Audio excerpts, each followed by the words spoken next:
Hello, welcome. It is December 28th, and today I'm here to talk to you about the Climate Commitment Act. Now, it was passed in 2021 down strictly party lines, which means that Democrats voted for it, Republicans voted against it. It is a controversial law. It went into effect January 2023, and it has three main components: the cap, the trade, and the investment. So let's talk about those in particular. First, the cap. Now, what this does is it says for all companies, like oil companies, gas companies, any company that's polluting, which is pretty much every company, because everyone needs to pollute in order to kind of make their product or get you gasoline or etc. So the government puts a cap on how much these companies can pollute. Now, this cap will go down as the years go on, designed to get us to a 95% reduction in greenhouse gases by 2050. Okay, so it's 2023, almost 2024, 95% reduction by 2050.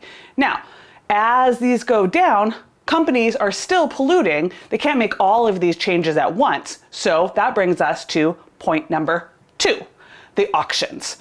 So oil companies like, say, Puget Sound Energy, which is where I get my power from in my house, which I'm in right now, can buy these allowances at an auction, and these allowances allow them to pollute more from their cap.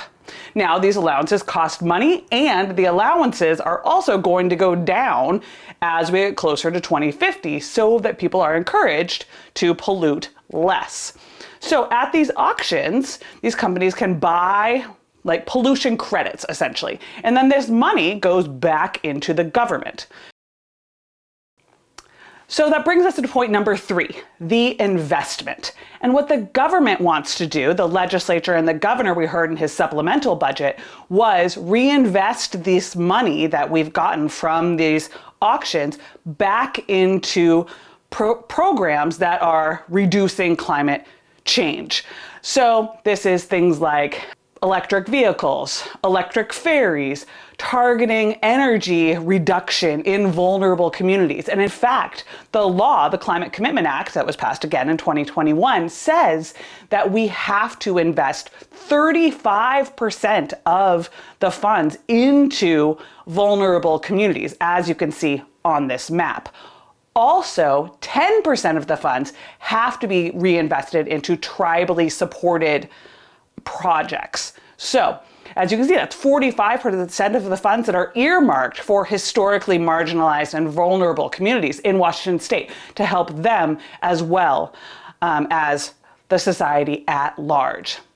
So we have those three main things: the cap, the trade, and the investment. So it's not a universally loved law. Those who are against it say that essentially it's a hidden tax on the consumer, that the consumer is getting passed along these prices that the companies have had to buy through these auctions onto us, the consumers, in things like higher gas prices, higher energy prices in your home, higher food prices, and things like that. So they have an initiative to the legislature, which they must consider. They either have to pass it into law, which will repeal the Climate Commitment Act, or it will go on to the ballot in November 2024. The other thing that the legislature has to consider this year is what to do with the proceeds from these auctions. Where is that money going to be reinvested? We heard the governor's idea of what he wants to do with this money that they've raised throughout this year, but we now need to hear from the legislature. I hope you're as excited as I am to find out what we're going to do with this $900+ million. Where are we going to see that investment, and how is that going to benefit us as Washingtonians? See you soon.